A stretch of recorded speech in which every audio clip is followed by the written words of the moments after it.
Bienvenidos a la cátedra, qué gusto verlos.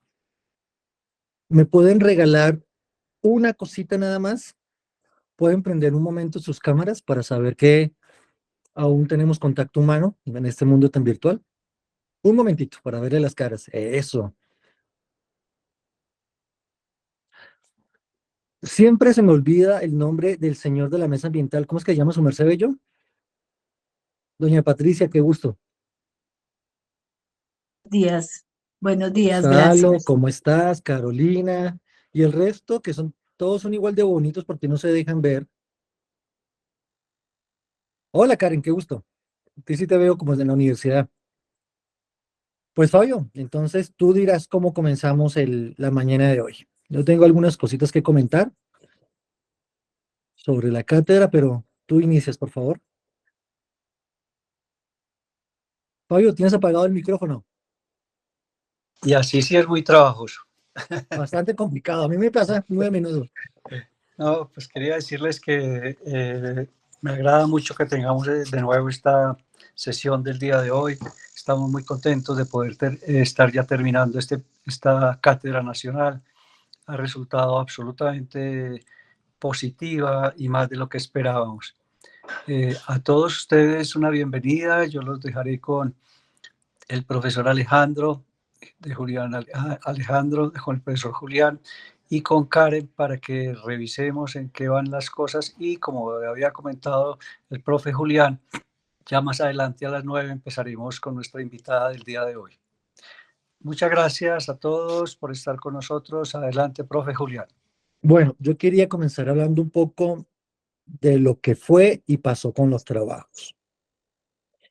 Y quiero hacer un contexto del proceso de un trabajo colectivo perdón, es que están llegando preguntas que ahorita quiero retomar, entonces me pierdo leyendo lo que van escribiendo, pero bueno. Lo que significa hacer un trabajo colectivo en un tipo de curso de estos que son tan grandes, que son virtuales. Si soy un poco brusco con la sinceridad, espero me sepan disculpar. Yo sé que muchos de ustedes toman las cátedras nacionales con un motivo de, pues, sus promedios académicos, que su papá se vea robustecido, de créditos. Tampoco niego de que muchos tienen un profundo interés por el tema, pero más allá de lo que la cátedra quiere enseñarles sobre el río Magdalena, hay un componente pedagógico de enseñanza que quiero reiterar. Es un trabajo grupal, un trabajo interdisciplinario que tuvieron que entregar y veo cosas que necesitamos como estudiantes de universidad mejorar. ¿Cuáles? El desarrollo de una metodología, una investigación. Fabio, si quieres apaga la cámara un ratico para que podamos estar ahí. ¿Me escuchas, Fabio? Listo. Sí, te escucho. Para que apagues la cámara, Fabio. Listo, Fabio. Entonces, si hay unas falencias, bueno, no es, a ver, no vengo a insistir que es un problema para la cátedra, porque la cátedra también es un espacio pedagógico dentro de la universidad de aprendizaje, y sí me genera un poco de inquietud que, que tengamos una dificultad grande a la hora de construir un proyecto o una metodología.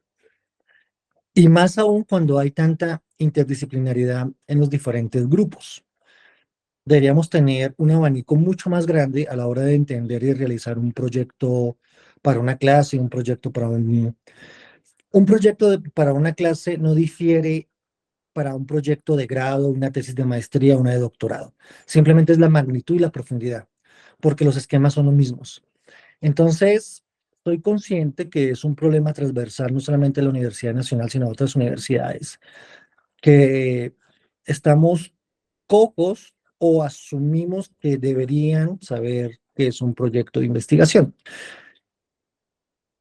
Como un consejo de alguien que ya ha transitado un largo camino por la academia, ya he padecido una tesis de pregrado, una maestría, una doctorado, de interesarse mucho en qué consiste construir un proyecto. No es complicado, tenemos las redes sociales, YouTube, hasta la misma inteligencia artificial que nos puede ayudar, pero sí ese componente que va a ser esencial cuando ustedes se gradúen, sean profesionales o quieran seguir una carrera profesional o científica. Entonces, en ese sentido, tenemos que mejorar muchísimo como colectivo. Aquí está. Otro aspecto que fue la retroalimentación de los primeros trabajos y guiones, no lo quise hacer por escrito ni mandarlo por correo electrónico, sino lo quise hacer como un contacto directo con ustedes a través de reuniones virtuales. Hay fallas, eso sí son profundas, de cómo nos entendemos como colectivo, porque solo llegaba una persona, cuando el trabajo es grupal y las responsabilidades son colectivas. Tendemos a tener derechos para todos, pero no responsabilidades para cada uno. Entonces, si vamos a hacer trabajos en grupo, que sea un compromiso de todos. Y es muy divertido cuando hice las retroalimentaciones de que fuera ver las intenciones y las formas de pensar de todos. Era muy chévere interactuar con cada uno, con los grupos y con la diversidad de disciplinas que habían. Y eso, más allá de corregir una tarea, es un espacio de aprendizaje muy divertido. Entonces, me acuerdo con las chicas de odontología, una veterinaria, los varios chicos de ingeniería, y era muy chévere porque generábamos un diálogo de construcción colectiva de las diversidades de pensamiento que es la universidad. Esos escenarios son chéveres, divertidos, pero muy valiosos para aprender porque uno sabe, esto es lo que es un ontólogo, esto es lo que es un veterinario, me acuerdo el chico filósofo que le metió demasiada profundidad al tema. Diversidades para aprender. Ok, vuelvo a insistir, esto es un ejercicio de aprendizaje, no es la tesis de grado, hay una profunda flexibilidad a la hora de evaluar, abarcar los trabajos. Entonces, en este momento, como creo que fue ayer la entrega final de los proyectos, el profesor Mauricio y Karen estarán colaborando con la evaluación final de este trabajo. Vuelvo a insistir, este es un espacio de aprendizaje, es lúdico de gozarse el tema. Entonces, relax con la nota. Nuestra ganancia y su ganancia personal es que aprendan. La nota simplemente aquí en una cátedra es un moñito, un plus que se van a ganar ustedes por haber participado en este espacio académico. Si me disculpan un momento, quiero remitirme a lo que han escrito por el chat. Por aquí escribí un comentario, a ver si lo encuentro.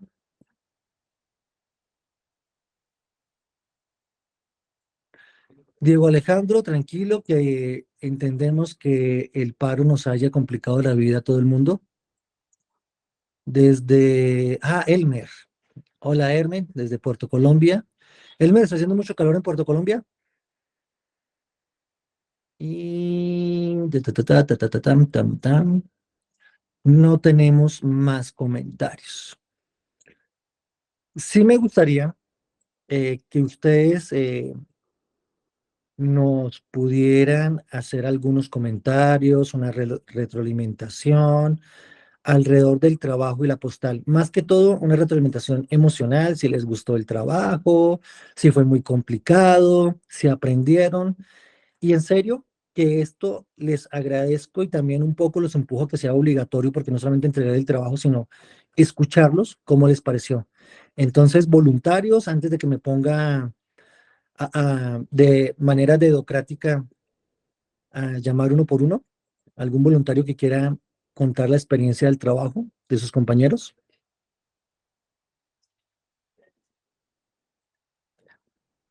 No se tiren todos tantos a participar. Entonces, Carol Tatiana, amablemente nos puedes compartir tu experiencia del trabajo grupal. Hola, Carol Tatiana, gracias. ¿Cómo estás, sí, señor? Claro que sí. ¿Cómo tal la experiencia del trabajo y la cátedra o solo el trabajo? O bueno, ambas creo que van ahí.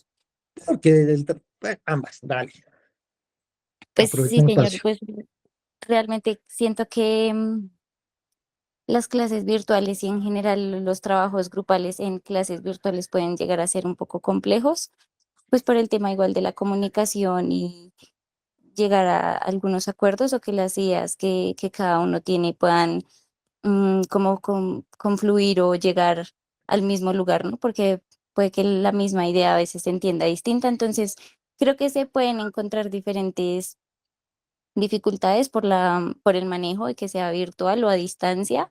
Aún así, también me parece muy interesante poder trabajar con compañeros de otras sedes, porque pues asimismo la perspectiva, no solo lo que tienen la perspectiva de la universidad, de la cátedra, de lo que es el mismo río y demás, pues es muy diversa y eso es lo que me gusta, pues aprender también de los compañeros con los que estoy trabajando.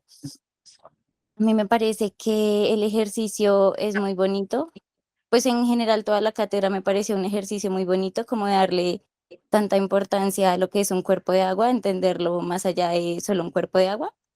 Entonces, pues yo creo que los trabajos quieren hacerle honor a eso y hacerle honor a las personas que quizás llevan muchos años y tiempo trabajando en esa misma área, ya sea de manera indirecta, o sea, no solo académicamente, sino las personas pues que día a día están ahí construyendo lo que es ese cuerpo de agua, ¿no? Entonces me gustó mucho, la verdad, me parece bonito, me parece interesante la misma dinámica, pues que se sale un poco de lo, digamos, de lo estrictamente académico y que ya es un poco más artístico, por decirlo de alguna forma. Entonces, eso también me gustó mucho y lo considero valioso. Pues no hacer como Ah, tal un ensayo, un escrito, sino sí salirse como de esas formas, me refiero.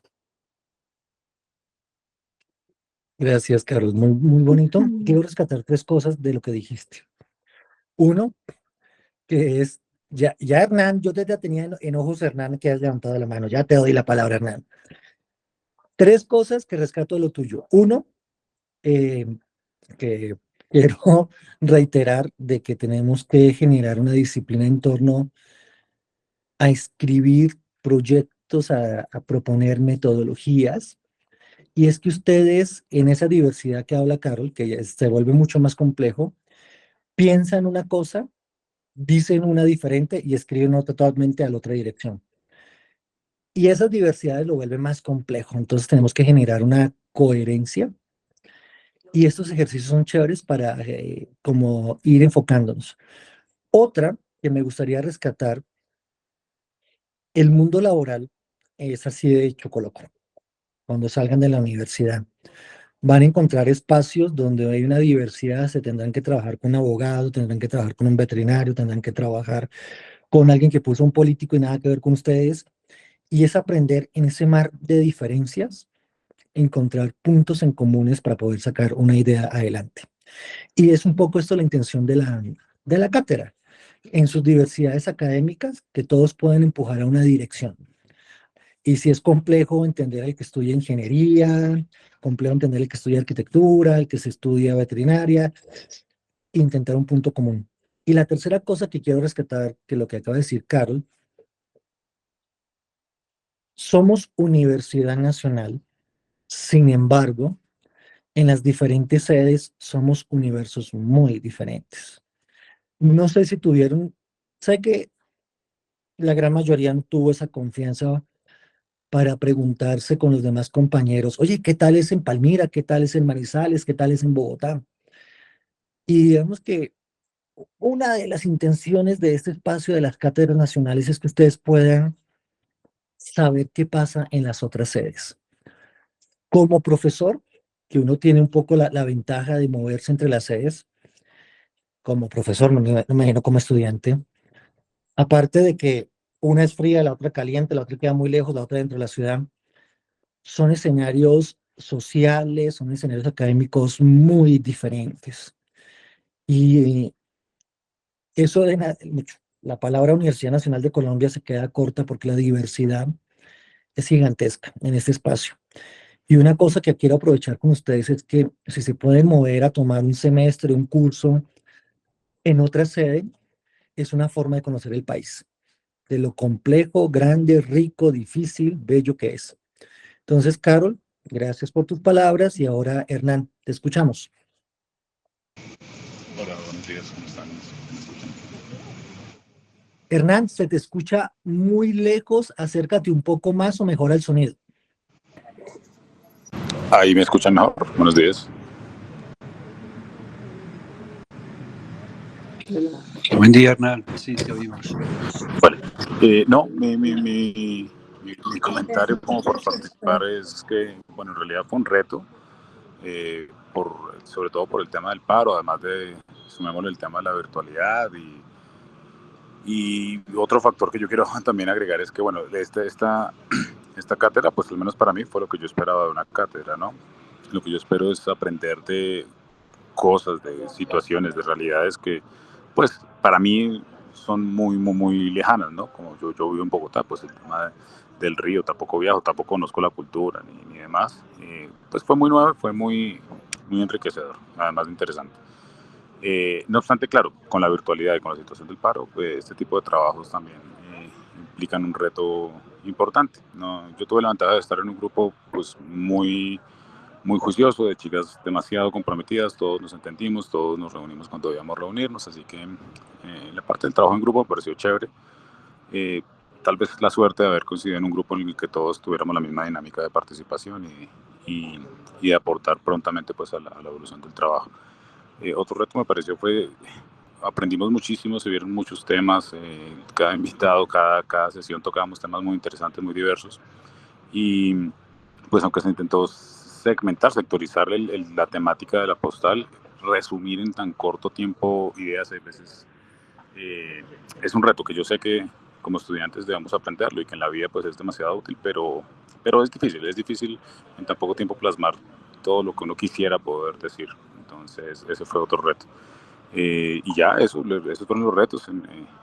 Lo que me gustó de la cátedra, pues ya lo dije, lo aprendido, la dinámica, el respeto también por la situación de la universidad, la flexibilidad en cuanto a poder continuar con este proceso de aprendizaje, me gusta muchísimo y en lo personal, pues el grupo funcionó muchísimo.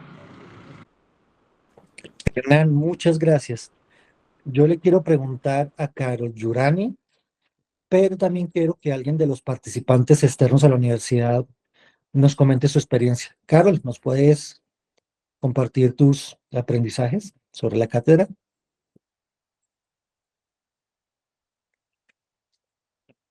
Parece que Carol no está. Profe, Valentina, ¿yo otra vez? no, Carol Yurani, tú eres Carol Ah, Tatiana. perdón.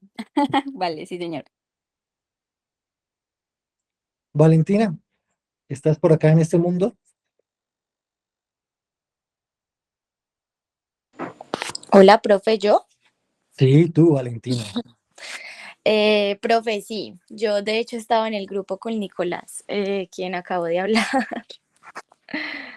Entonces fue bien interesante, pues realmente nos tocó un grupo muy comprometido y fue muy chévere la dinámica. Aprendimos mucho de todo, igual las charlas y todo lo que vimos aquí en la cátedra fue de muchísimo aprendizaje.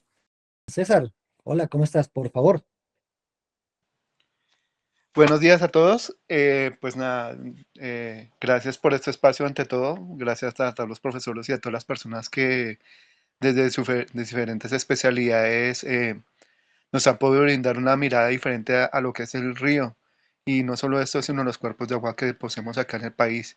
Yo trabajo con una organización ambiental acá en Bogotá y a veces no, como a veces lo que nos pasa a nosotros, no tenemos el compromiso o la responsabilidad de ser tan conscientes con lo que nos ocurre si no estamos presentes en ello.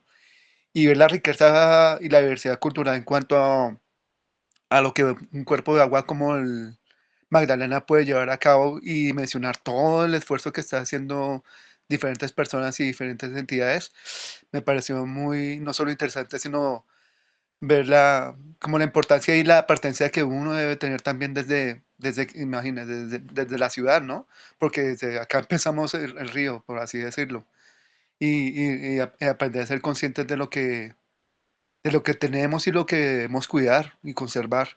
Entonces, a mí la cátedra me enseñó muchas cosas y muchos ámbitos que a veces uno no dimensiona. Y me encantó, la verdad, me encantó toda la parte de música, de leyenda, de parte técnica que a veces uno tampoco conoce porque de pronto no tienen experticia, pero que gracias a estas cátedras y al abrir estos espacios a las comunidades o a la ciudadanía en general, nos llenan de muchas cosas y sobre todo de amor y como les digo, de tener un poquito de conciencia y responsabilidad por lo que hacemos en nuestros actos y procesos diarios. Muchísimas gracias. A dos comentarios que han hecho casi iguales. Es algo que he aprendido de profesores con mucha experiencia, muchísima, Fabio, una profesora que quiero mucho que se Nariño, Claudia Fanador, de unas duras de patrimonio en el país, que al final muchas de esas soluciones y respuestas a estos temas tan complejos, a través de la creatividad y el arte, uno les da solución y respuesta. Y muchos temas de la cátedra estuvieron alrededor de... En la Feria del Libro de Manizales me compré la novela gráfica de las chicas francesas de la tesis de doctorado, que es bellísima, de las primeras que hubo intervenciones en la cátedra de las dos compañeras artistas. Y es también una invitación a todos ustedes, sean odontólogos, ingenieros, matemáticos, a arriesgar respuestas a problemas, a investigaciones a través de las expresiones artísticas. Aparte que es lúdico, divertido, tiene un impacto social mucho más grande que un artículo o una investigación en una gaveta, en una revista. Y este espacio de la cátedra fue muy bonito porque muchas de estas respuestas o análisis a problemas del río se dieron a través de este lenguaje y es muy enriquecedor. Bueno, no los quiero seguir acosando preguntando porque no quiero vulnerar su timidez. Yo le quiero dar paso a Karen, que para reiterar la invitación a que un punto culmen de esta cátedra es el evento internacional que vamos a realizar en noviembre. Entonces, Carol, está el grupo a tu disposición y para lo que nos quieras comunicar sobre el evento en Onda. Bueno, Profe Fabio, No sé si Carolina Saldarriaga estaba por ahí con deseos de participar, pero creo que se desconectó. No, por aquí estoy. No, adelante, Caro, por favor. Adelante, gracias. Muchas gracias. No, quería agradecerle a todo el equipo de la Universidad Nacional de la Cátedra UNESCO porque realmente ha sido un espacio muy enriquecedor poder como tener pues todo ese compartir de conocimientos de todas esas áreas disciplinares que tuvimos fue muy enriquecedor. Yo estoy trabajando con el río Magdalena en conflictos hidrosociales y pues llevo 2 años vinculada al proceso del río Magdalena y de investigar el río Magdalena. Y yo creo que todas esas perspectivas que tuvimos, todas esas áreas de conocimiento y el enriquecimiento que tuvimos alrededor de la cátedra fue muy, muy valioso. Yo considero que debería ser un espacio para replicar y para continuar porque nos está permitiendo ver que el río Magdalena no es cuestión solo de las personas que viven en las orillas. El río Magdalena somos pues casi todo el país y no necesitamos que el río pase por el frente de la casa para que digamos que consideremos que el río también es parte de nuestra cotidianidad. Y yo creo que eso fue lo más valioso del curso, ¿no? Entender que el río Magdalena no es solo de las familias que habitan en sus orillas o de los pueblos ribereños, sino que es un asunto que nos compete a todos y que pues en términos académicos hay mucho por trabajar, hay muchas áreas de conocimiento que le pueden aportar a su conocimiento y a su valoración y pues quería resaltar eso de este espacio y agradecerle a Fabio y a todo el equipo de la Universidad Nacional y a los profesores que nos acompañaron. Muchas gracias. Gracias, Caro. Entonces, Fabio, le damos a Karen. Karen. bueno, Bien. ahora sí, hola a todos. Me vuelvo a presentar, soy Karen Juliana, soy la estudiante auxiliar que he estado trabajando con el profe Fabio, también con el profe Julián, en todo el desarrollo de la cátedra. Hemos estado pensando no solamente desde el río Magdalena en lo hídrico o de ingeniería, sino una cátedra multidisciplinar, como se han dado cuenta. La intención de crear estos grupos con diferentes carreras fue una idea muy loca, pues de ver cómo desde la veterinaria, desde la medicina, desde la psicología incluso se abarcaba el río Magdalena. Entonces fue muy interesante eso. Ya nos pondremos en el proceso de revisar esas postales sonoras. Anoche miraba algunas y son muy interesantes, muy lindas. Ver también cómo el componente multidisciplinar se une en torno a esta fuente. La intención y la intención de esta participación también es extenderles la invitación a un evento de carácter internacional. Voy a compartirles la pantalla para que vean el flyer. Ya. Es un evento internacional que se llama Encuentros de Río, teniendo puentes metodológicos sobre el Río Grande y la Magdalena. Este evento se va a llevar a cabo el día 6, 7 y 8 de noviembre en la ciudad de Los Puentes, o sea, el municipio de Honda, Tolima. Es uno de los pueblos patrimonios que No tenemos la abarca imagen. No y aparece por la los que imagen. pasa el Río Grande de la Magdalena, y por los cuales hemos extendido también una invitación no solo a ustedes como participantes de la cátedra, sino también a todas las personas. Tendremos invitados internacionales de Francia, de México. Hablaremos de la segunda caracterización del tramo número 2, que es Neiva Tarqui, que venimos realizando desde la Cátedra UNESCO ya hace 2 años. El año pasado se realizó el evento en la ciudad de Barranquilla, donde también logramos tener personas de la comunidad.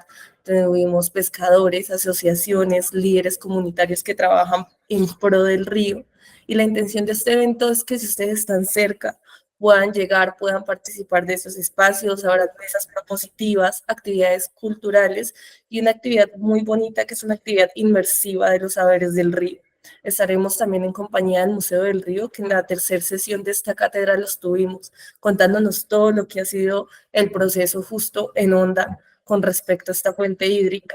Entonces la invitación es a que estén muy pendientes, a que viajen, a que conozcan Honda de paso, que es uno de los pueblos más hermosos de Colombia. Ya el profe Julián les contará más acerca de Honda.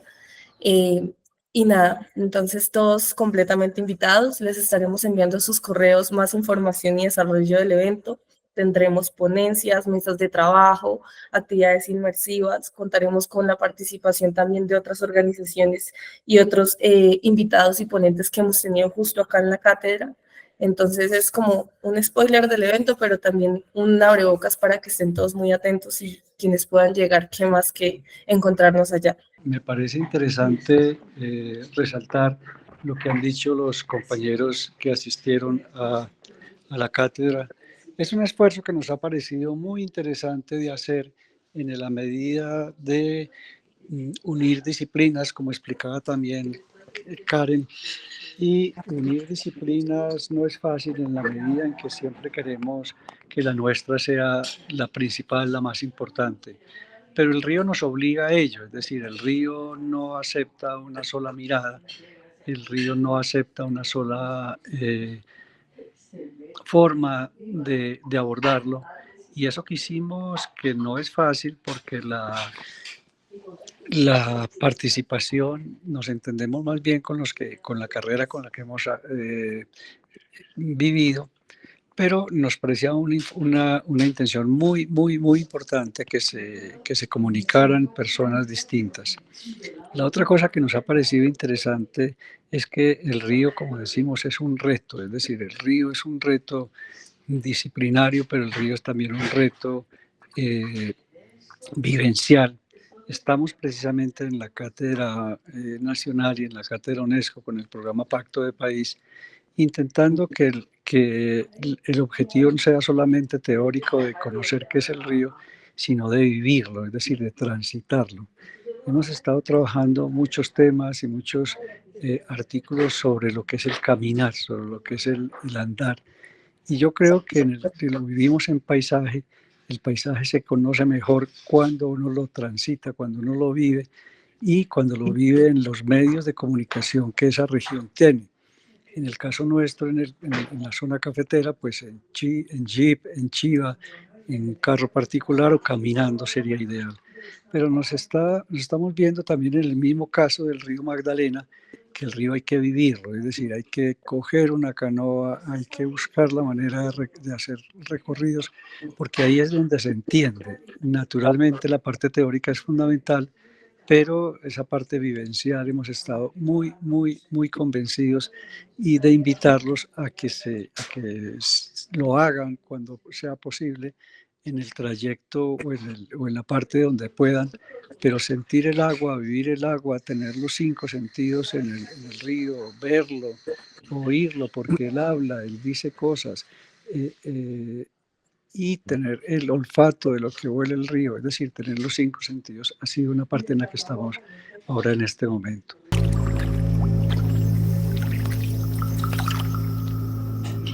El río Magdalena es sonido, el río Magdalena es música. Y esos sonidos y esa música del río de alguna forma resumen el pasado, el presente y el futuro de la nación. Por esta razón los invito al lanzamiento de Cuando el río suena del Banco de la República. Esto va a ocurrir el 19 de mayo a las 4 p.m. en forma presencial en el auditorio del Museo de Arte del Banco de la República, y también será transmitido por las redes sociales. Además, estaré realizando un podcast en vivo con los productores y el equipo del Banco de la República. Así que están todos cordialmente invitados a escuchar los sonidos del río Magdalena.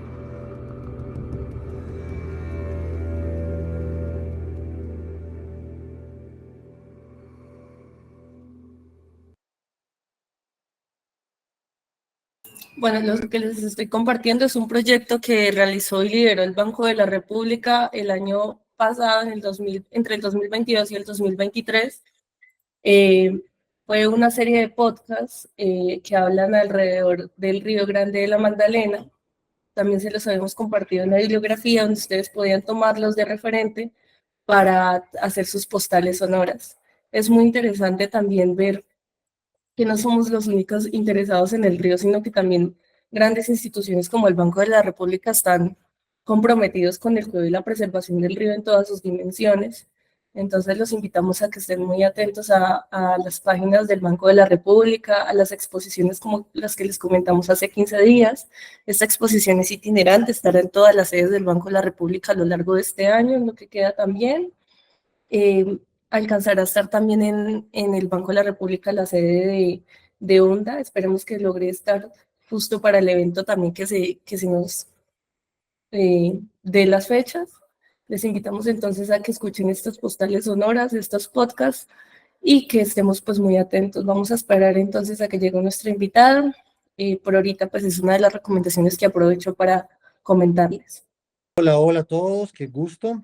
Entonces, me permiten presentar a Carolina Hernández. El tema de hoy, la mojana en el mundo de la macrocuenca del Magdalena Cauca.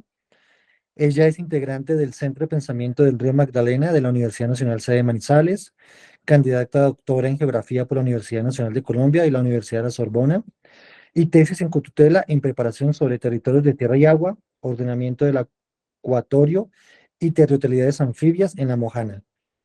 Entonces, Carolina, bienvenida y muchísimas gracias por estar con nosotros el día de hoy. Buenos días, muchas gracias por invitarme. Ya habíamos tenido una sesión con varias de las investigadoras del Centro de Pensamiento y las exposiciones, las presentaciones habían sido tan interesantes que no hubo tiempo para hablar de la mojana, entonces hoy es el día. De nuevo, muchas gracias entonces. Solamente una aclaración, el Centro de Pensamiento del Río Magdalena es una iniciativa de la Universidad Nacional de Colombia, de varias sedes. Habemos investigadoras de la sede de Bogotá, de la sede de La Paz, de la sede de Medellín, de la sede de Manizales a través de la cátedra UNESCO. El profesor Fabio hace parte del Centro de Pensamiento. Entonces somos un conjunto de investigadoras de la universidad, profesoras y estudiantes que somos apasionadas por el río, que llevamos varios años trabajando sobre el río Magdalena desde diferentes perspectivas. Este Centro de Pensamiento nació de un proyecto binacional entre Colombia y Francia, que se llamaba el proyecto ECOS Nord, Río Magdalena hace una visión de sustentabilidad, y también participaron varias profesoras, esta vez de la sede de Bogotá, y participó mi director en Francia, el profesor Sébastien Bellu, Marie Forget, que es profesora de la Universidad Savoie-Mont-Blanc, y varias estudiantes doctorales en geografía, en ciencia política. Entonces, se trata de aproximarnos al río desde muchas perspectivas, y fue precisamente en el marco de ese gran proyecto sobre el río Magdalena, que duró 3 años y que hoy en día mutó hacia el centro de pensamiento, que me empecé a interesar por la Mojana. Y me empecé a interesar por la Mojana porque empezamos a ver en los recorridos que hacíamos por el río, en las conversaciones que teníamos con las personas que habitan el río y que se interesan por el río, ya sea por su afiliación institucional. Conversamos, por ejemplo, con Cor Magdalena, con el Ministerio de Ambiente, con el Departamento Nacional de Planeación, que la Mojana no hacía parte de este mundo del río. La Mojana es un ecosistema fundamental en el río, ya les voy a hablar un poco más de esto, pero no aparece en los imaginarios de nadie cuando hablamos del río Magdalena. Entonces, esto me llevó a preguntarme un poco el por qué esta desconexión en la representación que tenemos sobre la Mojana, y qué impactos tiene sobre la región misma esa desconexión del mundo del río Magdalena. Por eso titulé esta presentación La Mojana en el mundo de la macrocuenca del Magdalena Cauca. Como decía el profesor Julián, soy estudiante doctoral, soy candidata doctoral en geografía en cotutela entre la Universidad Nacional en la sede de Bogotá en geografía y la Universidad Sorbonne Nouvelle, y esta presentación que voy a hacer hoy muestra algunas reflexiones que he hecho a lo largo de mi investigación doctoral. Entonces, quería empezar haciendo algunas precisiones sobre la Mojana. Sé que ustedes ya llevan muchas semanas de este larguísimo semestre hablando sobre el río, y creo que en muy pocas se ha hablado de la Mojana. Y creo que es importante hacer estas precisiones porque la Mojana es de estas regiones que aparece de tanto en noticias cuando hay desastres. Entonces, las ideas que tenemos por la Mojana, de la Mojana están muy mediadas por la idea del desastre y la catástrofe. Entonces, quiero hacer algunas precisiones sobre qué es la Mojana, que entendamos de verdad de qué territorio estamos hablando. Y la primera cosa es que la Mojana hace parte de la depresión momposina. La depresión momposina es más grande, es el sistema de planos de inundación que conforma un delta interior de 3 grandes ríos. Está el río Cesar, que desemboca, no sé si se ve el cursor cuando lo muevo, sí, que desemboca a la altura del Banco, y que atraviesa la ciénaga de Zapatosa. Entonces tenemos allí un complejo que es el complejo de Zapatosa. Luego tenemos esta gran zona que es el complejo de la isla de Mompox, que es toda la zona que queda entre los 2 grandes brazos del Magdalena, el brazo de Mompox y el brazo de Loa. Un poco más al norte tenemos el complejo de Zárate, donde también tenemos unos complejos cenagosos importantes allí. Y luego tenemos el complejo de la Mojana, que es el lugar donde desembocan el río Cauca a la altura de Pinillos, más o menos, y el río San Jorge en Magangué, en el Magdalena, con una serie de caños o ríos menores, de complejos de ciénaga. Tenemos aquí una región llena de agua. Hay agua por todas partes, y esta agua toma muchas formas también, forma de ciénaga, forma de caño, forma de planos de inundación, etc.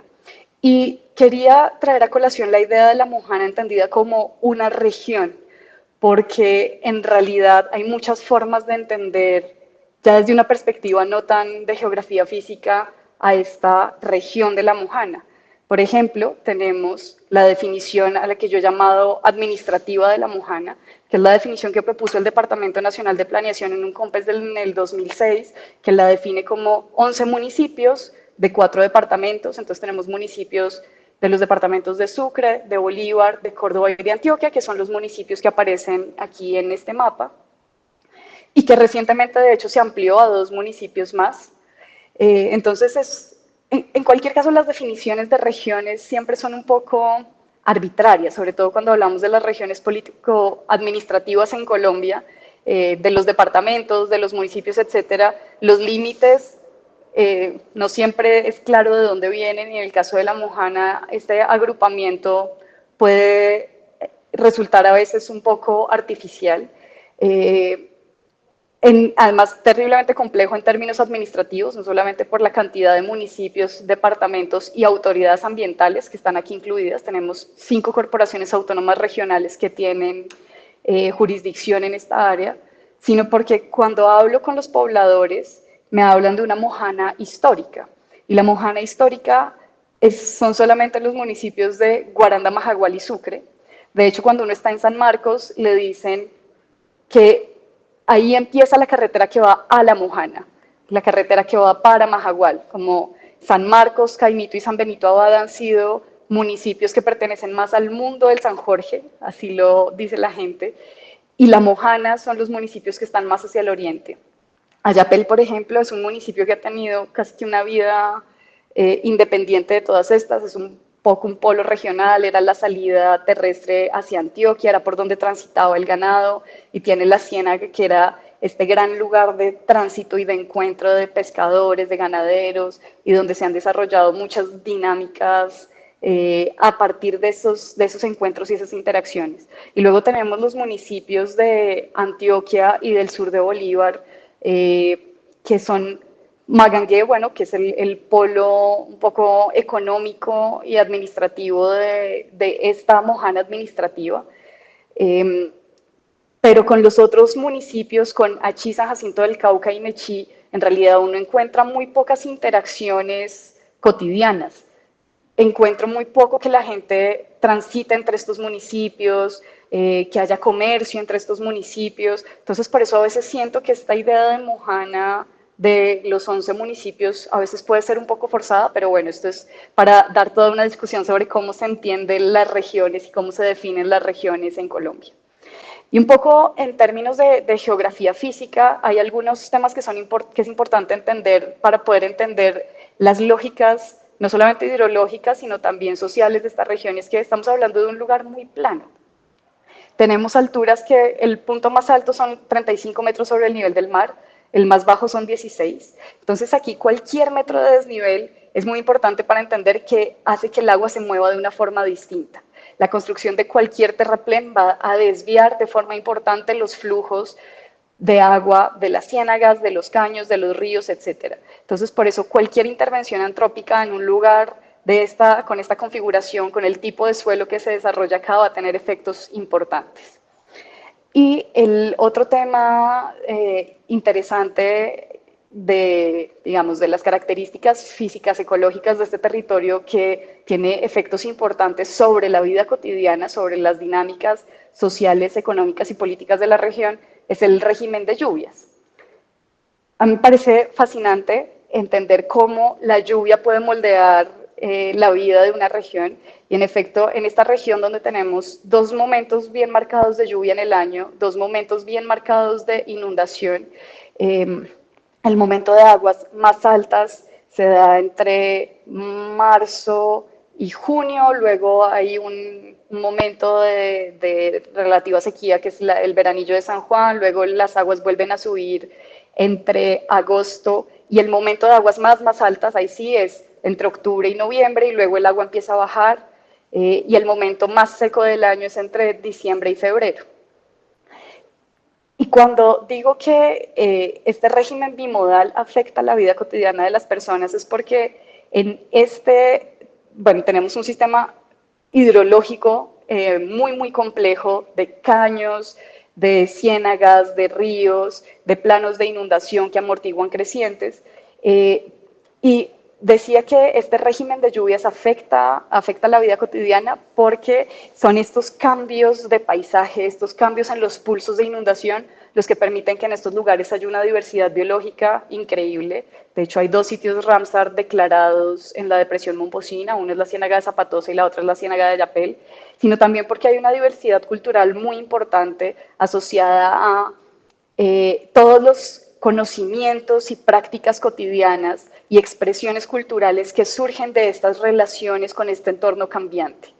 yo retomo la idea de culturas anfibias que proponía Falsborda desde los años 70 y la extiendo un poco a la idea de los territorios anfibios y la construcción de territorialidades anfibias, como la idea de las relaciones espaciales que construyen los seres humanos con la tierra, con el agua y con los seres no humanos, que les permiten construir conocimientos muy situados, son conocimientos muy precisos sobre este lugar en particular, que se traducen en prácticas y ritmos de la vida cotidiana. Entonces, los ritmos del agua marcan los ritmos de la vida.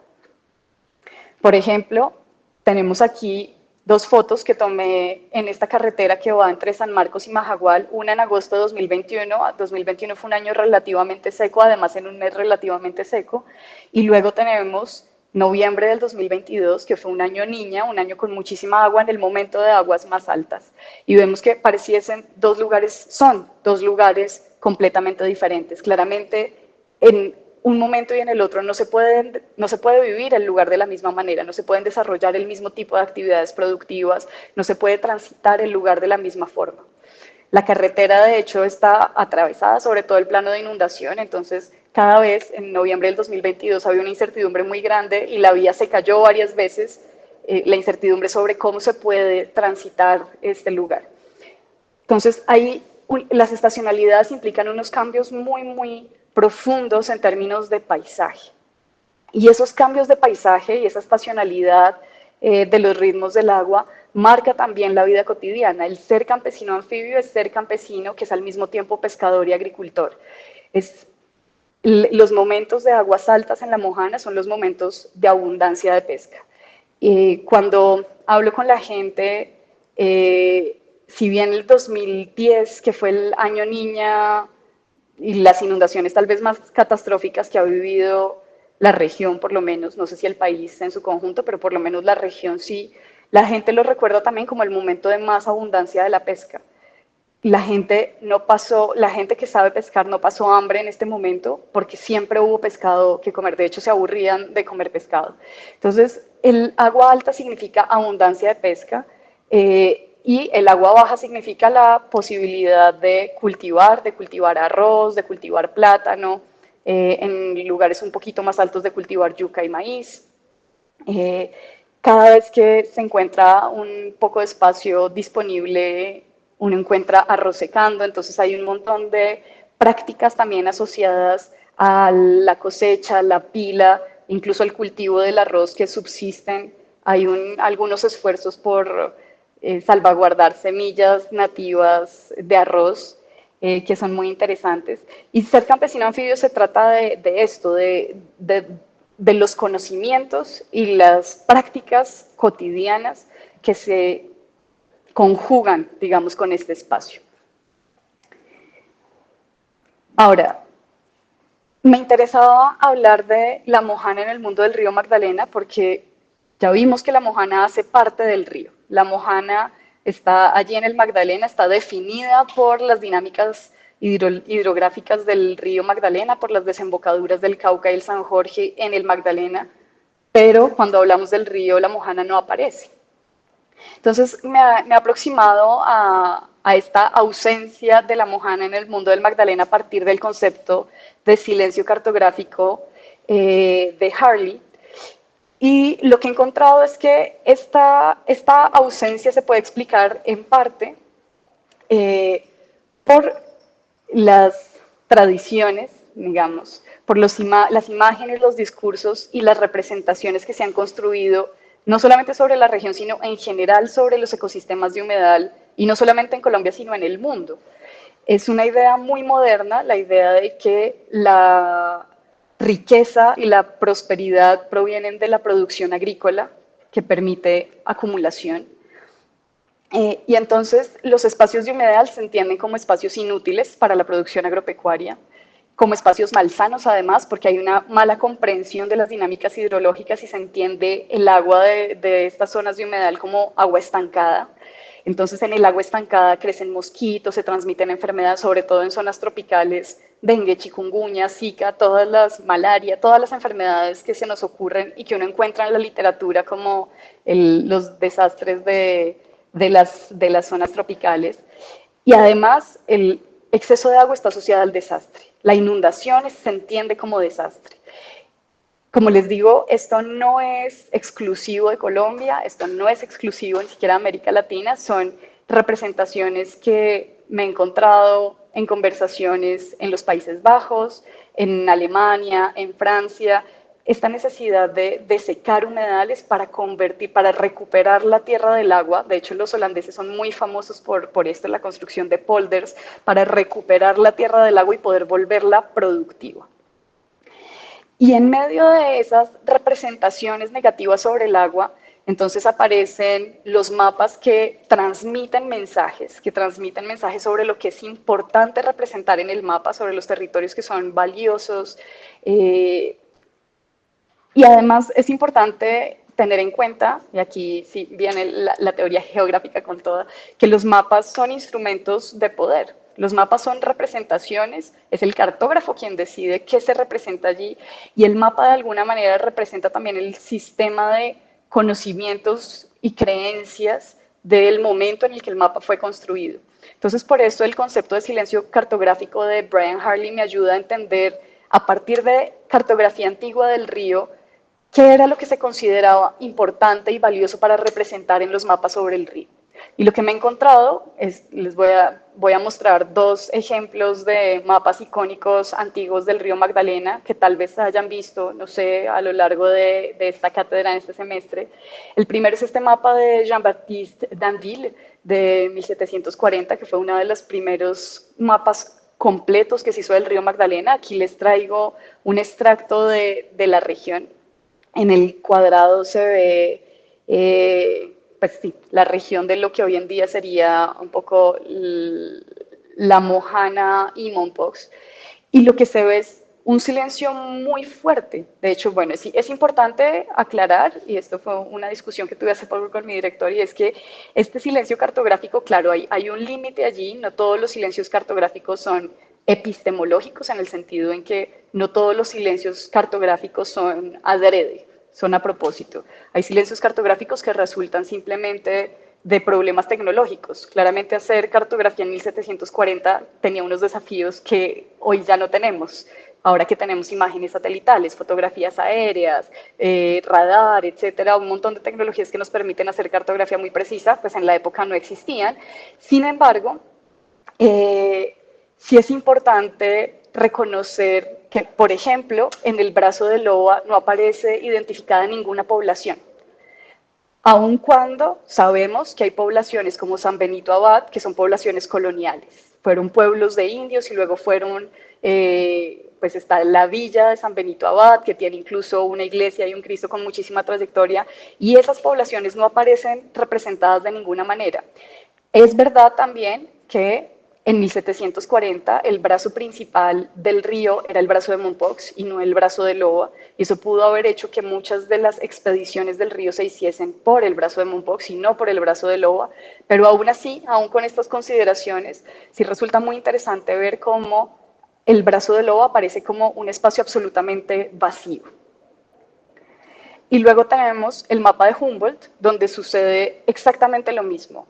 Casi 50 años después, y el mapa de Humboldt lo traigo a colación porque fue una referencia cartográfica fundamental después para la construcción de los mapas republicanos sobre el río Magdalena. Y aquí tenemos un poco más de detalle, aparecen los ríos y sus desembocaduras sobre el Magdalena, aparecen algunas ciénagas del lado de Mompox, pero la región, que además podemos verla mucho mejor, digamos, con una precisión espacial también más ajustada, también aparece como un lugar absolutamente vacío, vacío de agua y vacío también de personas, ¿no? Si el agua y las personas que ocupaban este lugar, que habitaban este lugar, no existiesen. Entonces, la hipótesis que he construido en mi tesis es que es a partir de ese conjunto de representaciones, de imágenes negativas y de vacíos cartográficos que se ha configurado, por un lado, un desconocimiento muy profundo de la región. Me he encontrado, por ejemplo, documentos ya en el siglo XX, donde dice es que no tenemos por ejemplo, estudios que se hacían sobre la navegabilidad del río, es que no tenemos coordenadas precisas sobre dónde quedan ciertas poblaciones, sobre dónde quedan ciertos lugares estratégicos para la navegación del río.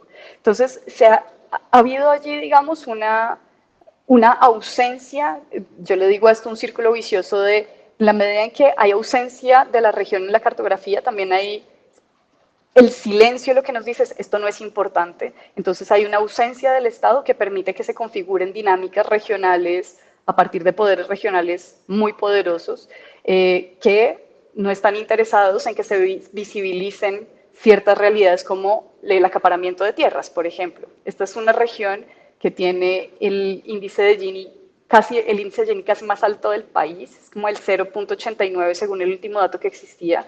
En la costa caribe es del 0.86, que ya es altísimo.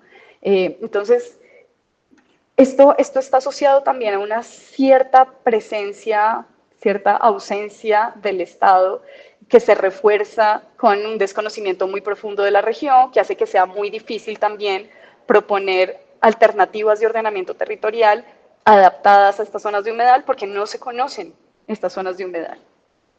Entonces, lo que he propuesto es que los esquemas de ordenamiento territorial, los ejercicios de ordenamiento territorial que se desarrollan en la región han estado muy centrados, las lógicas han estado muy centradas en la tierra y el agua se sigue pensando como un recurso accesorio que hace que la tierra sea o más productiva o que genera desastres. Y esto se evidencia en el tipo de propuestas de ordenamiento que se impulsan desde entidades del orden nacional como el Fondo de Adaptación. Creo que, no sé si ya lo han discutido este semestre, pero el Fondo de Adaptación fue creado, creo que lo discutimos un poco cuando hablamos del Canal del Dique. El Fondo de Adaptación fue creado en el 2011, después de las inundaciones catastróficas que generó la Niña del 2010-2011, y se estructuró en 3 macroproyectos. Uno de esos macroproyectos fue el macroproyecto de La Mojana. Y en realidad este macroproyecto no era un proyecto, era un conjunto, era una colección de intervenciones, algunas intervenciones de infraestructura, otras de realización de estudios. Dentro de esos estudios, por ejemplo, estaba planteado hacer la actualización de planes de ordenamiento territorial de los municipios de la región con una visión regional, cosa que quedó un poco a medio camino. Pero la mayoría del presupuesto de este macroproyecto estaba orientado a hacer intervenciones que buscaban controlar el agua a través de la construcción de infraestructura. Traje aquí dos de las intervenciones propuestas. Una eran se llaman obras de protección, que es construir muros que eviten la entrada del agua de los municipios de San Marcos y de Magangué. El muro de Magangué se construyó y Magangué, por supuesto, se sigue inundando porque Magangué está por debajo del nivel de la cubeta de la ciénaga sobre la que está sentada. Y en San Marcos el muro no se ha construido, se está discutiendo desde el 2012. Recientemente se reabrió la discusión y se reactivó el proyecto, a pesar de que la comunidad ha dicho abiertamente el muro va a ser inútil porque pues hice un análisis de imágenes satelitales, la expansión urbana del municipio ha estado también sobre la cubeta de la ciénaga. No sé si alguno de ustedes haya visto o haya visitado en algún momento San Marcos, los invito. La plaza de mercado está metida en la ciénaga. Hay una escultura del hombre Icotea que está negada todo el año y es por allí por donde va a pasar este muro. Entonces son muros, pues son obras que están pensadas con esta lógica de impedir que el agua pase en lugares donde el agua, pues que son lugares de agua en realidad. Y me llamaba mucho la atención y puse un poco la imagen de la derecha de cómo se ve un dique marginal. Esto sería el dique marginal de una ciénaga, porque es el mismo tipo de obras de infraestructura que se proponían desde los años 70 en una gran misión de estudios que se llamó la Misión Colombo-Holandesa. Por parte de Colombia participó lo que hoy en día es el IDEAM, que proponía este mismo tipo de obras de infraestructura inspiradas en las obras holandesas de construcción de polders para rescatar la tierra del agua. Entonces, Estamos en el 2024 y seguimos hablando de obras de infraestructura con esta lógica de vamos a mantener la tierra seca, vamos a separar la tierra del agua en una zona donde, como ya les mostré, la tierra y el agua están en perpetuo movimiento. Ahora, ¿cómo las personas en la región entienden las inundaciones? Traía esta portada de Publimetro, que fue una publicación de hace un par de meses, donde esta es la imagen que aparece de la Mojana en los medios nacionales, y esta es la imagen un poco que se ha transmitido de la región desde siempre, desde los años 60, que he encontrado referencias de prensa sobre la región. Es esta la idea: el ahogo y el olvido. Sin embargo, ¿cómo la gente vive la inundación en su vida cotidiana? La primera cosa que me he encontrado muy interesante es que la gente no se refiere a la subida del agua como un momento de inundación, sino como un momento de creciente. Y puede que suene ligera la diferencia, pero la palabra inundación tiene una carga simbólica muy fuerte. La palabra inundación hace pensar en desastre. La palabra creciente hace pensar en un fenómeno de el agua sube. Entonces, cuando la gente habla de la creciente, se está refiriendo al ciclo que se espera. Todo el mundo sabe que el agua va a venir y sabe más o menos por dónde va a venir, y hay marcadores naturales que les indican hasta dónde va a subir el agua. Es ese tipo de conocimientos locales que hacen que haya vida anfibia. Y la gente sabe entonces que habrá que adaptar, por ejemplo, las formas de moverse, que tal vez ya no pueda ir en moto, sino que tenga que volver a tomar la canoa, incluso tomar la canoa para desplazarse dentro de los pueblos, que haya que empezar a adaptar las casas. Hay una forma constructiva muy particular de la Mojana, que de hecho es una tradición que viene desde la cultura zenú, que es construir las viviendas en aterrados. Los aterrados son plataformas de tierra, por eso se llaman aterrados, que se construyen, y las viviendas se construyen sobre esa plataforma de tierra. Eso permite que el agua circule alrededor de la casa. Entonces, claro, hay que navegar alrededor de la casa, pero el agua no entra a la casa. Y el nivel del aterrado depende de la memoria colectiva de la creciente más grande que se recuerde colectivamente. En este momento, las casas están construidas para evitar inundaciones que lleguen al nivel de la del 2010. En la memoria colectiva, la inundación más alta, o de la creciente, donde el agua ha llegado más alto, ha sido 2010. Entonces, se han construido aterrados a ese nivel de subida de agua. Y se construyen también tambos, que son plataformas de madera dentro de las casas, para que cuando, en caso de que el agua eventualmente entre a la casa, la gente sube sus electrodomésticos, duerme encima del tambo, etc. Se construyen también tambos en la calle para poder seguir transitando en la calle a pie. La gente sabe que cuando hay creciente es el momento de salir a pescar, y es el momento de terminar de cosechar el arroz y salir a pescar. Y entonces hay todas unas dinámicas que no se perciben como catastróficas. ¿Por qué? O sea, la pregunta que me surgía a mí es, ¿cómo y por qué en una región como esta, que está diseñada para la inundación, que está diseñada para recibir y amortiguar el agua decreciente de grandes ríos, en qué momento esas inundaciones se vuelven problemáticas? ¿En qué momento pasamos a hablar de la inundación esperada y adaptada a hablar de la inundación catastrófica? Y sobre todo hablamos de inundaciones catastróficas porque, como les decía hace un momento, estamos en una región con unos niveles de desigualdad de acceso a la tierra enormes, que generan muchas vulnerabilidades socioeconómicas. Es una región donde la pobreza medida por necesidades básicas insatisfechas es del 61%. Entonces, claro, una inundación profundiza estas vulnerabilidades. Y una de las hipótesis que manejo es que, claro, son en realidad las intervenciones antrópicas sobre estos planos de inundación y sobre estas dinámicas de flujo de agua y sedimentos que han alterado las condiciones hidrológicas y que hacen que el agua no fluya por los mismos lugares por los que fluía antes. Y en parte ha sido el ordenamiento territorial basado en infraestructuras el que ha generado esas modificaciones del entorno que hacen que ahora las inundaciones sean catastróficas. Hablo de inundación catastrófica cuando es una inundación inesperada y con una duración más allá de lo normal, en términos estadísticos, aquí sí la idea de lo normal.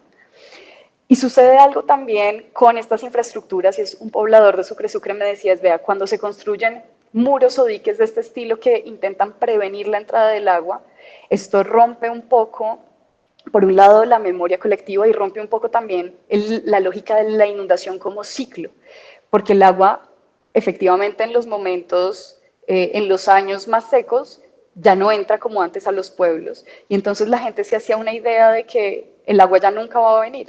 Y cuando el agua viene, por ejemplo, por un año niña fuerte como 2010 o 2022, la gente ya no está preparada. Eso pasó, por ejemplo, con una época seca relativamente larga entre el 82 y el 2008. Me decían, no tenemos recuerdos de grandes inundaciones, tal vez 2005, 2006 en algunos lugares hubo inundaciones importantes, pero nunca como la que vivieron en el 2010 y luego como la que vivieron en el 2022. Y luego tenemos eventos como, no sé si han escuchado en prensa tal vez, o esto ha tenido un despliegue mediático importante, la ruptura del dique marginal del Cauca a la altura de un lugar que se llama Caregato. El Cauca se está metiendo a la Mojana por un lugar por donde no debería. ¿Qué es el dique marginal del Cauca? Es, como veíamos antes, una infraestructura de sacos de tierra,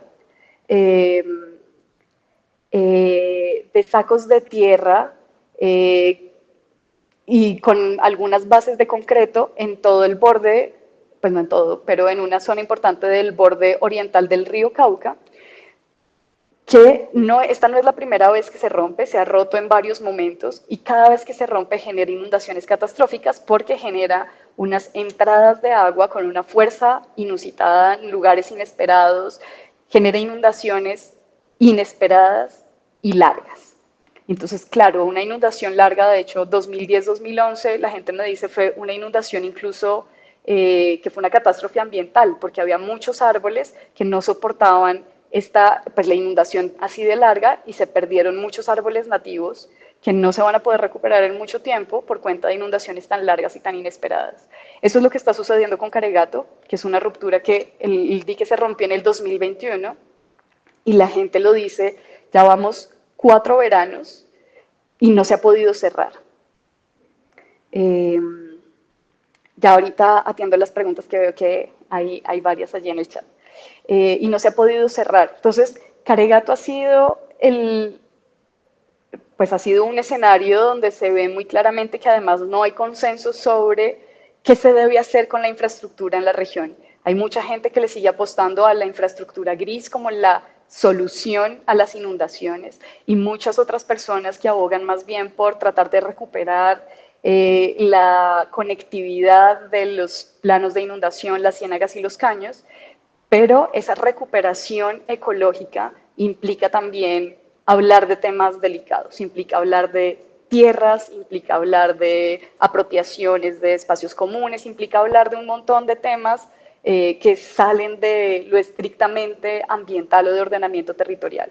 Y esto es lo único que me hace pensar y reafirmar es que el ordenamiento territorial es un proceso político, no es un proceso técnico, es un proceso donde se discute el deber ser del uso del territorio y no hay nada más político que esto. Ahora, después de la construcción de infraestructuras para controlar y prevenir la inundación, el otro tipo de inversiones que se hacen en nombre de la adaptación al cambio climático, por ejemplo, y de la atención de los desastres, es la construcción de otro tipo de infraestructuras sociales, por ejemplo. Aquí les traigo las imágenes de 2 urbanizaciones que se construyeron en Sucre Sucre para entregar viviendas a personas que habían sido afectadas por las inundaciones 2010-2011 y que tienen varios inconvenientes. El primero es que fueron urbanizaciones que se construyeron en zona que ni siquiera era de expansión urbana según el plan de ordenamiento territorial del municipio, se construyeron sobre la cubeta de la ciénaga. Entonces, son los lugares que primero se inundan cuando empieza a subir el agua en el municipio. De entrada, aunque las construyeron con palafíticas, de entrada construyeron viviendas en zona de alto riesgo de inundación. Entonces aquí hay una primera contradicción, si uno quiere verlo en términos puramente técnicos, entre una solución y el instrumento de ordenamiento territorial. Pero adicionalmente son viviendas poco adaptadas a las lógicas habitacionales. Ya les contaba que la gente prefiere construir aterrados. No les gustan las viviendas palafíticas y de hecho tienen un nombre muy despectivo para referirse a estas viviendas. Estas viviendas dependen de pozos sépticos que cuando hay inundación pues hay problemas serios de funcionamiento del pozo séptico. Es decir, hay muchos inconvenientes allí. Las viviendas las entregaron también a muchos pobladores de zonas rurales que no tenían ninguna razón para venir a habitar el casco urbano, y entonces las viviendas terminaron siendo desmanteladas, vendidas, alquiladas, muy poco ocupadas por las personas que más las necesitaban. Es un ejemplo clásico de todos los problemas que tienen los proyectos que se proponen con esta perspectiva de arriba hacia abajo. El proyecto no fue nunca consultado con la comunidad, se socializó cuando se iban a entregar las casas. Es decir, es el caso clásico del bottom-up. Entonces, como reflexiones finales, bueno, la primera cosa y que vengo diciendo desde la introducción es que La Mojana sigue siendo una región que se sigue pensando desconectada de las lógicas de la cuenca, y esa desconexión de las lógicas de la cuenca dificulta entender y hacer propuestas más adaptadas y que comprendan en realidad todas estas dinámicas hidrosociales tan complejas de esta región. Para poder pensar la región de La Mojana hay que pensar las dinámicas del San Jorge, hay que pensar en las dinámicas del Cauca, hay que pensar en las dinámicas del Magdalena, es decir, hay que pensarla en el conjunto de la cuenca. Y esa desarticulación, que es a la vez simbólica y científica, también se traduce en una desarticulación institucional muy fuerte. Y escribo aquí que es una desarticulación horizontal, porque responde también a la lógica de organización del Estado, de el ordenamiento territorial le pertenece al Ministerio de Vivienda y a las alcaldías municipales, pero luego están todos los temas de gestión ambiental, que son competencia del sector ambiente y de las corporaciones autónomas, que además son 5. Pero luego está toda la política nacional de humedales, con la que las corporaciones autónomas no trabajan tanto, y luego está todo el tema de entender la inundación como desastre y su gestión en cabeza de la Unidad Nacional de Gestión de Riesgo de Desastres. Entonces, en el Estado, bueno, además tenemos todo el tema del ordenamiento productivo del territorio en cabeza del Ministerio de Agricultura y Desarrollo Rural. Entonces tenemos un montón de entidades, todas del mismo nivel, cada una con sus instrumentos, cada una con sus tiempos, con sus políticas, que no se hablan entre sí, pero que no se pueden pensar de forma separada. Como les decía, no se puede pensar la idea de gestión ambiental sin hablar de tierras, pero son autoridades distintas. Y esto es una discusión muy profunda porque, como les decía, obedece a la estructura misma del Estado colombiano, no es una cosa que uno pueda decir como se hace en todas las normas colombianas. Bueno, entonces articúlense y creen un comité. Ya está más que demostrado que la creación de comités solo crea instancias adicionales que no resuelven nada. Y luego tenemos la desarticulación vertical por cuenta de estas divisiones político-administrativas que resultan en muchos casos artificiales. A mí me parece muy diciente que se haya creado una corporación autónoma regional que se llama Corpo Mojana, que solamente tiene jurisdicción en los municipios del sur de Sucre. Entonces terminamos teniendo la región de La Mojana con 5 corporaciones autónomas regionales que obedecen a lógicas departamentales de poderes y de acción. Y luego tenemos que las acciones de política pública siguen planteándose para la región en términos de, pues en función de la atención de los desastres y las emergencias. En realidad, si uno hace seguimiento a los COMPES que se han propuesto para la región, todos han surgido de un desastre. Es el momento de desastre cuando la región aparece en medios.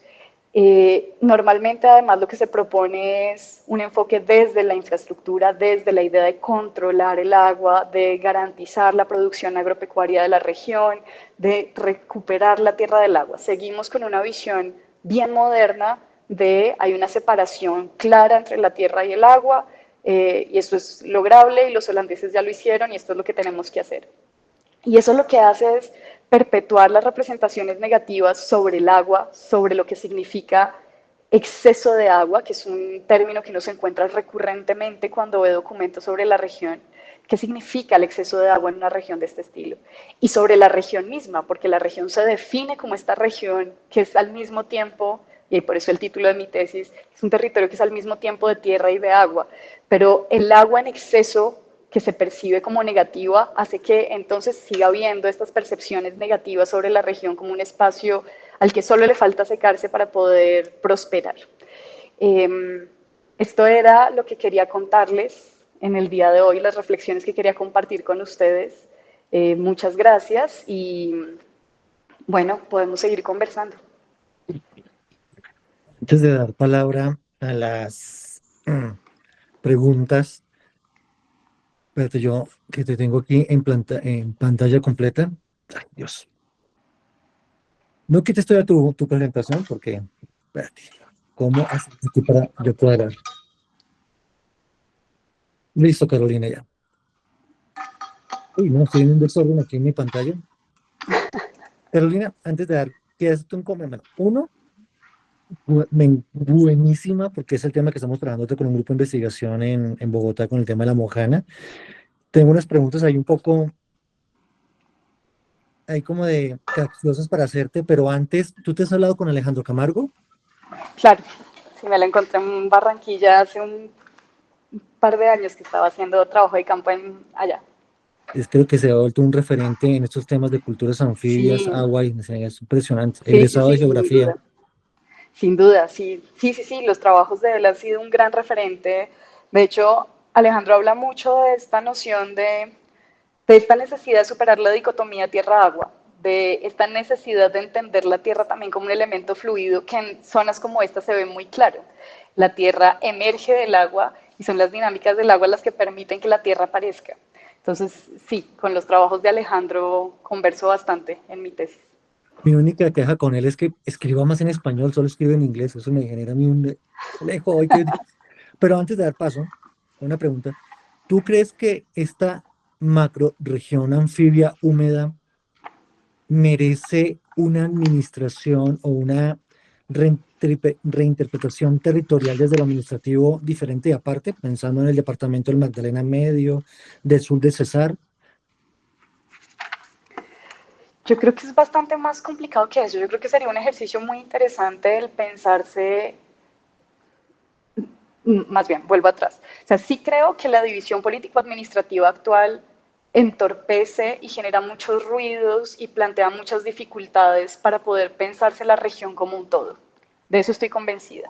Ahora sí, no sé, ahí sí es una duda absolutamente legítima, no sé si la creación de una entidad territorial tipo la región del Magdalena Medio que se está discutiendo también desde hace muchísimo tiempo sea la solución, porque habría que pensarse muy bien en cómo se configura esta región, cómo se configuran la participación democrática en estas nuevas figuras político-administrativas, porque si algo es cierto es que la Mojana es una región de poderes locales muy fuertes, muy arraigados. Entonces, no sé, por ejemplo, si esto reforzaría estas dinámicas de apropiación del poder regional que hemos visto hasta ahora. No sé. Es de la verdad pregunta. una pregunta abierta allí. Tal vez solucionaría algunos temas, como si las CAR dependen de los departamentos y ahora tenemos una única unidad administrativa, de repente lograríamos tener una autoridad ambiental unificada. Entonces podría solucionar algunos temas administrativos en ese sentido, pero más allá de eso, no sé. Después, Yuri, conversaremos largo porque me interesa mucho ese tema tan espinoso. Sí, a mí también. Carolina, profe Carolina, tenga usted la palabra. Gracias, buenos días. Pues agradecerle primero mucho por la intervención, muy interesante, y quería preguntarle, en el caso del plan de desarrollo con el tema del ordenamiento territorial alrededor del agua, si usted de pronto ha visto un cambio en esa mirada, ¿no? Sí, pues porque la pretensión es esa, de dejar de esa mirada de pelear contra el agua, sino adaptarnos a las dinámicas. ¿Ha habido alguna transformación desde esta nueva mirada y se está convirtiendo en algo concreto desde el punto de vista de la infraestructura y los procesos de ordenamiento territorial, o seguimos en las mismas? Muchas gracias. ¿Respondo de una vez? Responde, por favor. Para que sea más conversado. Yo creo que sí ha habido un cambio discursivo importante y bueno, ya vieron, yo tengo un enfoque muy desde la geografía humana y yo creo que las imágenes y los discursos y las representaciones que se crean son importantes porque alimentan lógicas de acción pública. Entonces sí creo que ha habido un cambio de discurso importante con poner en el centro del debate el agua como un eje del ordenamiento. Eso creo que es un avance muy importante.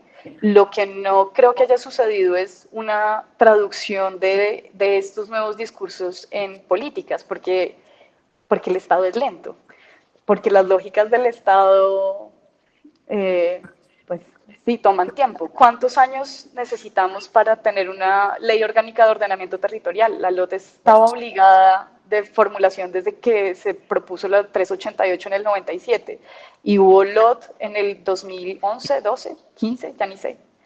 Entonces tomó 15 años formular una ley orgánica de ordenamiento territorial que sigue siendo supremamente vaga y terracentrista en ese sentido. Y superar esto va a tomar mucho tiempo y además tenemos toda la normatividad, porque si hay algo, ¿cómo decirlo? Guiado por la norma es el ordenamiento territorial, que creo que también es una concepción que hay que superar, que el ordenamiento territorial no es un proceso técnico normativo, es un proceso político, pero cuando los municipios llegan a la tarea de hay que actualizar el POT, entonces se piensa solamente desde, bueno, entonces toca contratar a alguien para que haga los mapas del POT, y se vuelve otra vez a relegar la discusión política sobre la visión de territorio, sobre las formas de habitar este territorio, se vuelve a relegar en función de la tarea técnica. Creo que superar todo eso va a tomar mucho tiempo. Creo que la dirección que propone el gobierno del plan de desarrollo actual es muy interesante, pero hay que darle tiempo y maduración y espacio a la maduración de esas ideas para que se empiecen a convertir en prácticas de la política pública. Ahora, Caregato nos ha mostrado que hay mucho disenso en la región, que aquí esto no se trata tampoco de romantizar la idea de la cultura anfibia como la gente que ya lo supo hacer todo bien y que vive en perfecta armonía. Eso no es así. Hay muchos problemas de contaminación local también, de mala gestión del agua, de apropiación de tierras y aguas comunes, y hay visiones encontradas muy fuertes sobre qué se debe hacer. Caregato ha sido el lugar para que la ministra de Ambiente, por ejemplo, diga Caregato no debe cerrarse porque hay que restaurar las conexiones del Cauca con la región. Y lo que dice la gente, esta es una discusión que también es muy espinosa porque yo le veo parte de razón a todas las partes. Es por un lado estoy de acuerdo en que es necesario avanzar en la restauración de las dinámicas hidrológicas, pero por otro lado, ¿qué significa restaurar? Restaurar significa ¿volver a dónde? En una región que ha tenido alteraciones antrópicas desde la presencia indígena zenú. Entonces, ¿qué significa restaurar allí? Lo que la gente dice es que ya no tenemos las mismas actividades que teníamos antes de los 70 cuando se construyó el dique marginal del Cauca. ¿Qué hacemos ahora? ¿Cómo respondemos también a las dinámicas socioeconómicas actuales? Entonces, está complicado. Creo que el discurso está bueno y es un discurso que me parece coherente e interesante, pero habrá que darle tiempo y coherencia, sobre todo en la acción pública, para que esto se empiece a traducir también en acción. Yo quiero anudar una pregunta que hace Sebastián Gauta. La pregunta es, ¿de qué manera los conocimientos de los pueblos indígenas pueden contribuir al ordenamiento territorial de la Mojana? Y me gustaría hacer como una pequeña introducción, y lo que decía Carolina. Hay una profesora excepcional en geografía, Astrid Ulloa, que nos cuenta mucho de la invención del ecoindígena o el nativo sostenible y cómo hemos romantizado esas visiones de que lo indígena es ecocorrecto, es el ideal de transformación o de restauración ambiental, Y el caso de la Mojana es técnicamente una locura antrópica de cómo ese territorio se desordenado, desconstruido, reordenado durante siglos, siglos, siglos. Y pues, Carolina, ¿cuál es la visión tuya de si realmente hay conocimientos indígenas desde la técnica, la ingeniería, de lo que tú has explorado para reordenar el territorio de la Mojana? Sí, bueno, Falsborda ya nos decía desde los 70s que muchos de estos conocimientos y prácticas del campesinado anfibio, porque es importante decirlo también, la mayoría de la población de esta región es mestiza. Entonces, yo hablo más bien de campesinos anfibios que de pueblos tradicionales. Vienen de tradiciones indígenas. Entonces, Falsborda reconoce, por ejemplo, el aterrado, que es una técnica constructiva que uno ve por toda la región, bien contemporánea, como una tradición zenú, que está inspirada en la construcción de camellones zenúes. La atarraya y la canoa, por ejemplo, son técnicas de herencia malibú. Entonces, sí hay un montón de herencias vivas que van mutando y se van adaptando también a los cambios que los mismos humanos, como dice Julián, van moldeando este entorno. Entonces, para mí no hay nada más en perpetuo movimiento que el entorno de la Mojana, porque per se es un lugar que está destinado a cambiar. Cada creciente es una llegada de cargas de sedimentos que moldea nuevos lugares de tránsito del agua, nuevos lugares donde se puede cultivar cuando baje el agua. La Mojana cambia en cada estación y además los seres humanos la alteramos. La alteramos también con las prácticas cotidianas. Entonces, la primera cosa es, bueno, el ordenamiento territorial hay que descentrarlo de la acción estatal y hay que descentrarlo de esta perspectiva técnico-normativa de la que hablaba hace un momento.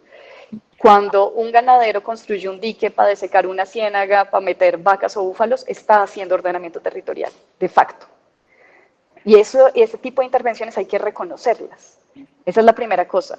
Cuando los zenúes construyeron el sistema de canales y montículos y camellones, estaban haciendo ordenamiento territorial. Entonces hay que primero reconocer esas prácticas como lo que son e identificar cuáles pueden ser más... Es que encontrar la palabra ahí está difícil.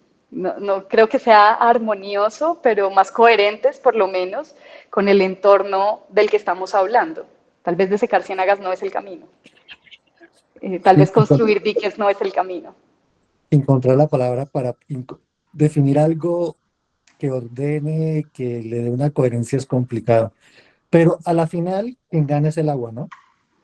Exacto, es que la idea de controlar el agua, y ahí sí vuelvo un poco a las propuestas de Alejandro Camargo, y es, hay que reconocer que también el agua es un elemento que no podemos controlar.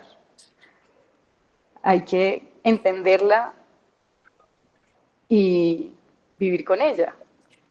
Pero sí hay que superar un poco esta idea moderna de la necesidad de controlar la naturaleza, de controlar el agua, pues, sobre todo de creer que la infraestructura es una solución. Porque, ¿cuál es el problema aquí? Nosotros, definitivamente. Carolina, yo hago aquí, aprovecho el momento. Vamos a tener un espacio para hablar de la Mojana en el evento de Onda. Bienvenida, invitadísima en ese espacio para Sí, que ahí nos estaremos. acompañes. Pues no siendo más, ya llegamos al fin de la sesión. Carolina, de nuevo, súper agradecido por compartir tu experiencia del doctorado con todos nosotros. Esperamos ese espectacular libro, Fascismo en Revista Documental, que nos entregues de tesis doctoral. Y Fabio, te queda a ti pues despedir a esta sesión de hoy. Profe Yuri Carolina, muchas gracias. Excelente preguntas, excelente motivaciones que nos dejas. Y es verdad, a veces no tener la solución, generar el conflicto, generar la pregunta, es mucho más interesante y mucho más valioso a veces que dar respuestas ligeras. Muchas gracias a ti, muchas gracias al Centro de Pensamiento del Río Magdalena, al profesor Julián, a todos ustedes que han estado con nosotros. Pues muchas gracias por la participación, muy amables. No sé si hay algunas solicitudes pendientes o no. Todo al día, Fabio. Solo restan pues despedirnos. La próxima clase haremos simplemente la retroalimentación de los trabajos finales, entrega de notas, despedida Vale. simbólica y cariñosa de todos y ya, es lo que nos queda. Muchas gracias por el espacio. Me parece muy interesante poder conversar de estas cosas. Cuando uno está en medio de escribir una tesis, está rumiando uno solo todo el día, entonces está bueno poder compartir las ideas y compartir las preguntas que todavía siguen por ahí abiertas, que seguro son compartidas. No, a ti muchas gracias, a todos, profesor Julián, muchas gracias. Nos veremos la semana entrante.